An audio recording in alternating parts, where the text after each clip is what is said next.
We thought we were indestructible. The Lords of Iron. We swore we would do anything to protect the last city. Some of us paid the ultimate price.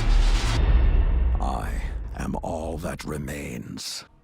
Welcome back, guys. It's Dry Water Incorporated here, but before I get into the video, I just want to show you, do you remember when, the trailer came out and everyone was like, oh my gosh, it's so freaking amazing?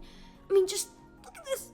It's Lord Saladin with wolves and freaking flaming hammers and dregs with glowing red eyes. Come on, people. Seriously. It's utterly amazing. With all this talk about edging and whatever, I want to talk about your vault. So just remember that, a lot of people are saying to me that you, now that the new expansion's coming out, you want to clear out your vault space, you want to get a lot of room in your inventory to just be ready for the next, expansion, so you can get all this new stuff and keep it. But think about it real quick. Since all of our stuff are year 2 from, all the Taken Kings, so our LDRs, our not Khvostof, my bad. Our LDRs, our, last words, everything that was brought into year 2 will now be fully infusible up to year 3 light levels, which all that's telling me is, you know how the meta right now is, Hawksaw and snipers? Well, basically now they can, if they make a patch where they make the auto rifles much better, which auto rifles are not in a good place right now. Pulse rifles are in an okay place. Fusion rifles, I don't know, I feel like they need a big nerf after a big buff, not a big nerf. They got a big nerf in the last, what is it called? You get me though.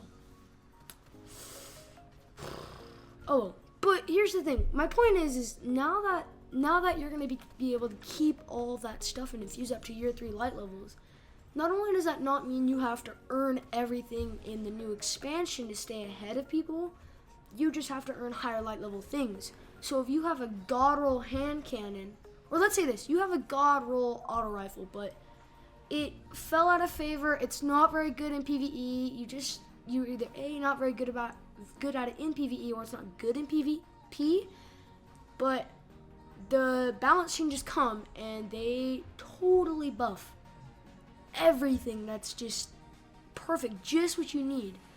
And so you can now take that gun and use it in a very adapt situation.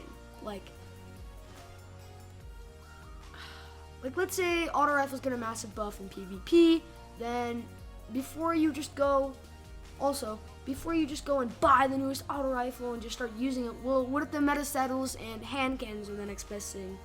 Well, sure, auto rifles were pretty godly, but if hand cannons are that much better, the whole meta is going to shift to hand cannons, or at least most of it.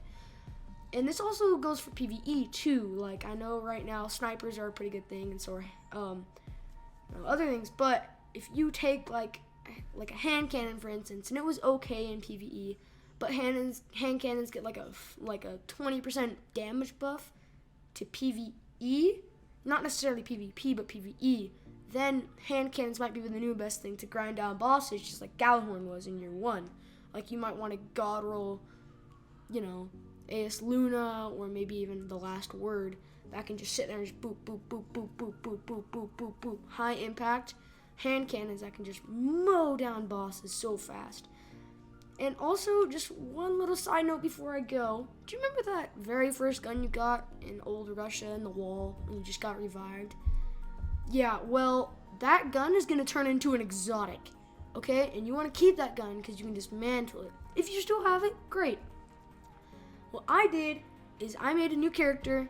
I took the Khvostof, put it in my vault, and then just left it there. And I'm waiting for the expansion to come out so I can put it on my hunter, which is around 330, and I can dismantle it and get that exotic piece for the new Khvostof, which, dang, I'm so excited for. And if you're with me, that's great. Now, that's all. Now, have a good one.